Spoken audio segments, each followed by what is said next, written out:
Okay, so it has been a long time since I lastly published a video on YouTube. Most of the times I've been occupied by many things in school.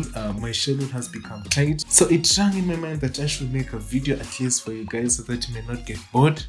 I had nothing else to review, so I found it fit to show you how I make my videos from scratch. Hopefully some of you out there may get inspired and also may gain some tips and tricks to maneuver your way through this filming career. No products to review, unfortunately, this time. As of late, there have been no products to review, so I found it fit that maybe I should talk to you guys and also reply to a comment that I received from my friend.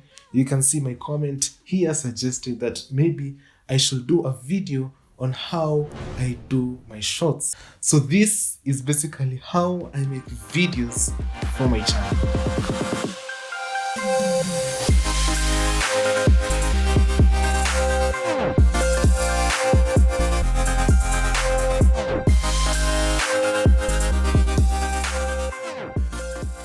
So the first stage is planning. Planning is very important for anything that you want to do. If you have not planned your videos, you'll typically end up with bad videos, because if you don't plan your videos, then it kills the purpose of you really making the video. It is super important to really know what you want to do before making your videos. The products that you want to review, it's very important to take consideration of them. You can't just take a product like this and review. You really have to evaluate them. So what I do is that I really evaluate the goods that I have, anything that I find interesting, anything that I find that I can host on my channel. All I do is that I review it, and also gathering more information from the internet at least, so that you can have more knowledge, so that when you do your reviews, at least you have something to tell your viewers. Also, you have to gain some experience when using the product.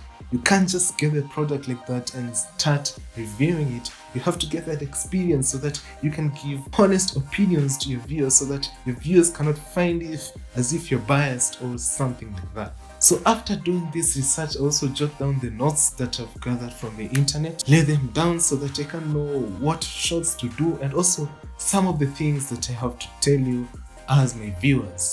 So what I usually write down is the storyboard. The storyboard explains each and every step that you have to make, so that you can make sure that you make a film from start to end. That way you don't get confused of what to do within your videos. So always lay down a storyboard.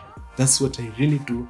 And by doing so, you can put down the shots that you want to do, the B-roll shots, the product feature shots that you have ever seen in my videos. So those are the B-roll shots that I always do.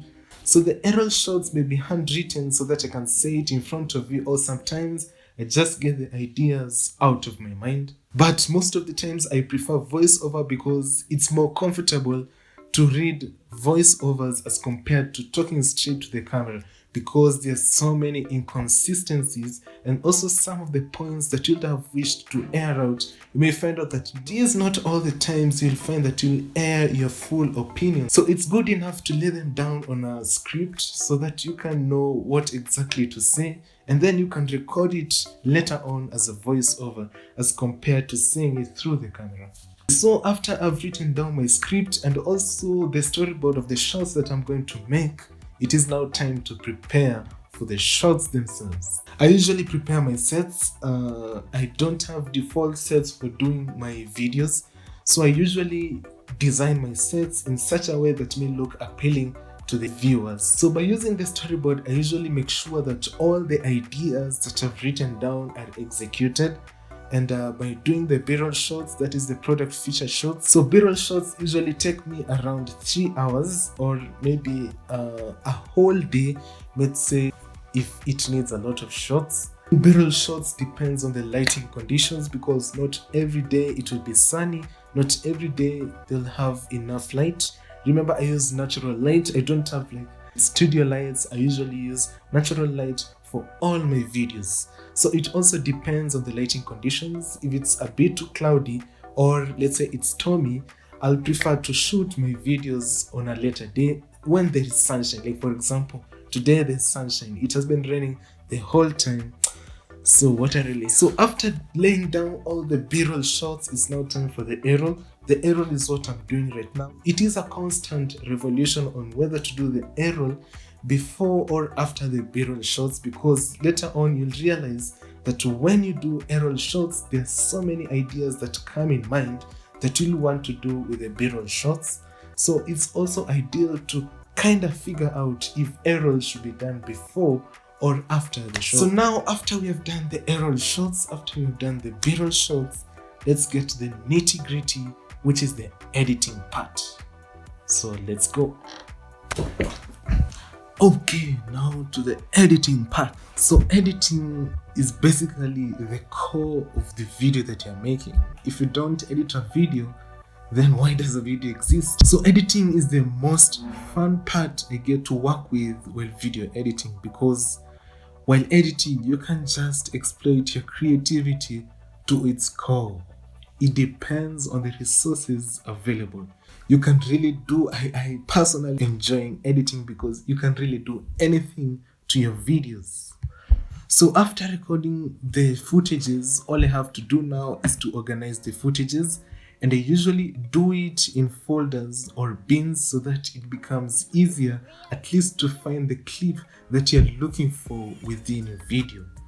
There's also the process of finding music and also sound effects, keeping into consideration the copyright laws that you have to follow on YouTube. Remember, using copyright content is also illegal, and it also plays as a part of demonetizing your footage.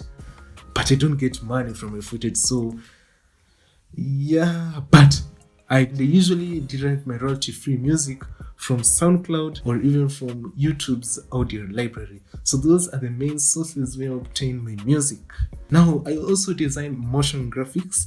The motion graphics that you might have probably seen in my channel are all designed using After Effects. So let's see how I edit my videos in Premiere Pro.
After making sure that the video is fully modified and edited, it is now time to design the thumbnail using Adobe Photoshop, and this takes place as the video renders within the background.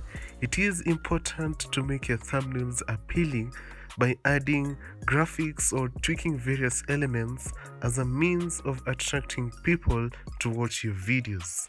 After rendering finishes, the video is now published on YouTube together with the thumbnail, and that's when you guys now get the opportunity to watch my videos. So that's how I make my videos. Hope you guys gain some tips and tricks. Thank you so much for watching up to this far. I really appreciate it. I've been your host, Maxwell.